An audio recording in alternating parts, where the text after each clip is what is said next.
Good morning everyone. Today is topic the electric motor. तो हमने बचपन से पढ़ा हुआ है electric motor is a device which can convert the electrical energy into A mechanical energy. Electric motor is use the electrical fan, washing machine, refrigerator, mixer, grinding and other appliances. तो हम कहते हैं कि जैसे कि हमारे यहाँ पर फैन है, वो क्या है, इलेक्ट्रिसिटी आती है और इलेक्ट्रिसिटी के कारण वो रोटेट करता है। लेकिन उसके अंदर ऐसा हो क्या रहा है जिसकी वजह से वो रोटेट कर रहा है? तो बेसिक प्रिंसिपल आपने हमारा जो यूज़ होता है कि जब हम किसी वायर के चारों तरफ वायर से करंट पास कराते हैं तो इसके चारों तरफ एक मैग्नेटिक फील्ड प्रोड्यूस होता है। वो मैग्नेटिक फील्ड प्रोड्यूस होगा जो हमें हेंस और स्टेड एक्सपेरिमेंट से हमें ये पता चला था। ठीक है, लेकिन अगर मैं क्या करूं कि किसी एक्सटर्नल मैग्नेटिक फील्ड के अंदर अगर मैं किसी करंट कैरिंग कंडक्टर को रखता हूं तो उस पर एक फोर्स एक्सर्टेड होता है, जिसकी वजह से हमें एक फोर्स एक्सर्टेड होगा, जिसकी वजह से हमें क्या होगा कि एक रेक्टेंगुलर कॉइल पर एक फोर्स एक्सर्टेड होगा जिसकी वजह से वो रोटेट होगी। तो सेम प्रिंसिपल हमारा ये काम करता है सारी की सारी मोटर्स में, बेसिक प्रिंसिपल। तो हमने क्या कहा है कि यहाँ पर हमने दो मैग्नेट्स ले ली, जिसमें ये एक तो इसका नॉर्थ पोल है और सेकेंड इसका साउथ पोल है। तो हमें पता है कि magnetic field always travel from north pole to south pole. तो इसमें से क्या होगा कि जो मैग्नेटिक फील्ड लाइंस हैं वो नॉर्थ पोल से निकलेंगी और ये साउथ पोल की तरफ जा रही होंगी। इसके अंदर मैंने क्या किया, एक एक्सटर्नल रेक्टेंगुलर कॉइल को इसके अंदर प्लेस किया है, जो हमारे येलो कलर से दिख रही है। इसको मैंने क्या किया, इसमें रेक्टेंगुलर कॉइल को इसमें प्लेस किया और इसको मैंने क्या किया, बैटरी के थ्रू इसमें करंट देना स्टार्ट किया। This is a positive terminal and this is a negative terminal.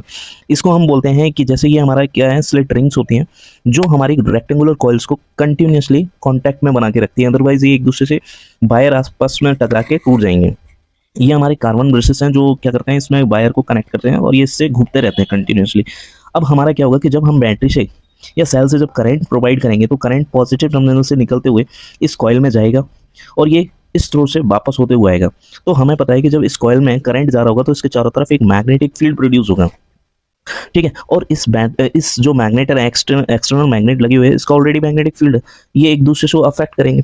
तो हमें ये पता करना है कि इस पर जो फोर्स लगेगा वो किस डायरेक्शन में लगेगा। तो हमने फ्लेमिंग लेफ्ट हैंड रूल पढ़ा हुआ है। फ्लेमिंग लेफ्ट हैंड रूल क्या कहता है कि जैसे ये हमारा फ्लेमिंग लेफ्ट हैंड रूल है, तो जो हमारी ये फर्स्ट फिंगर है, first finger will indicate the magnetic field and middle finger is indicate the current and thumb will indicate the force on the wire। तो हमने क्या किया, ये हमने कुछ इस तरीके से ले लिया। अब ये क्या करते हैं कि हम इसके थ्रू हम समझते हैं कि ये किस तरीके से काम कर रहा है। तो हमने क्या क्या कहा कि हमारा ये वायर है। अब जब वायर है तो इसके चारों तरफ एक मैग्नेटिक फील्ड क्रिएट होगा। अब मैग्नेटिक फील्ड क्रिएट होगा तो हमें उसके लिए क्या करना है कि जैसे ये सामने दे रखा है इस तरीके से, इसमें वायर में जा रहा है करंट कुछ इस तरीके से।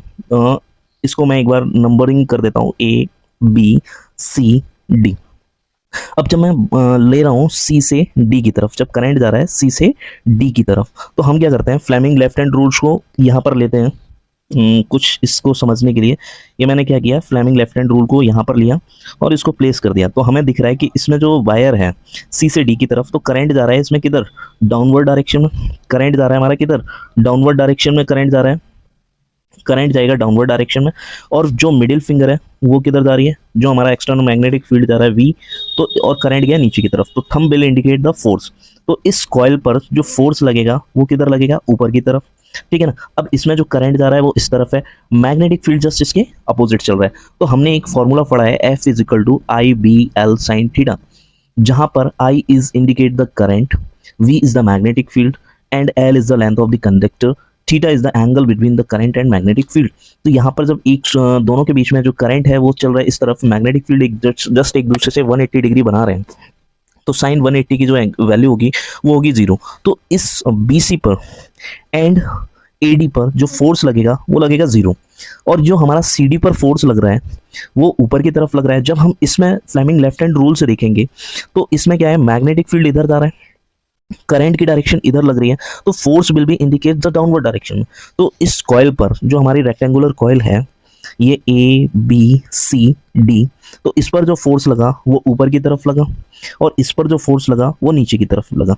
तो ऐसी कंडीशन में जो कॉइल रोटेट करेगी वो कुछ इस तरीके से रोटेट करेगी जो हमारा इलेक्ट्रिक मोटर काम करती है।